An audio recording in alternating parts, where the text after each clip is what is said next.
కొంతమంది రాజకీయ ముసుగులో పెత్తనం చేయొచ్చు, తప్పించుకోవచ్చు అనుకుంటున్నారు. కానీ రాజకీయ ముసుగులో మీరు తప్పించుకోలేరు. ఇష్ట ప్రకారం చేస్తే ఎవరిని వదిలిపెట్టాం. మొన్నే గుడ్లవల్లేరులో మీరు చూశారు. ఏం మాట్లాడారండి మీరు? మాకు సిన్సియారిటీ ఉంది. అందుకే నేను ఫారెన్సిక్ ఎక్స్పర్ట్స్ అందరినీ తీసుకొచ్చి నేషనల్ లెవెల్లో ఉండే మేధావులతో అందరితో పెట్టి ఎక్స్పర్ట్స్తో పెట్టి కేసు ఎస్టాబ్లిష్ చేస్తాం. తప్పు చేశారని తెలిస్తే ఎంత పెద్దవాడున్నా వాడిని వదిలిపెట్టాం. దాన్ని ఎస్టాబ్లిష్ చేయడానికి చేస్తే దానిపైన కూడా ఇష్ట ప్రకారం మాట్లాడే పరిస్థితికి వచ్చారు. ఇవన్నీ తప్పుడు ఆరోపణలు కట్టిపెట్టండి, వాస్తవాలు మాట్లాడండి.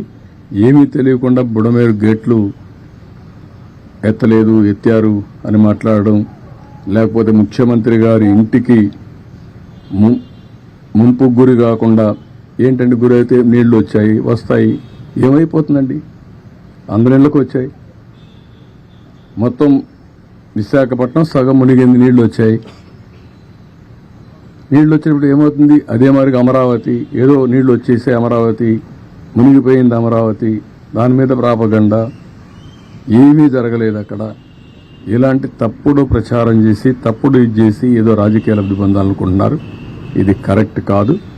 నేను ఎప్పుడూ 45 ఏళ్లు నా రాజకీయ జీవితంలో ఇంత పనికిమాలిన పార్టీని, పనికిమాలిన ప్రచారాన్ని ఎప్పుడు చూడలేదు. ఏది ఏమైనా తెలుగుదేశం పార్టీ చాలా స్పష్టంగా ఉంటాం. ఎక్కడికక్కడ ఇలాంటి తప్పుడు ప్రచారాల్ని ఖండిస్తూ ఎవరైనా సరే నేరాలు చేసి రాజకీయ లబ్ధి పొందాలనుకుంటే మాత్రం చాలా స్పష్టంగా ఉంటాం.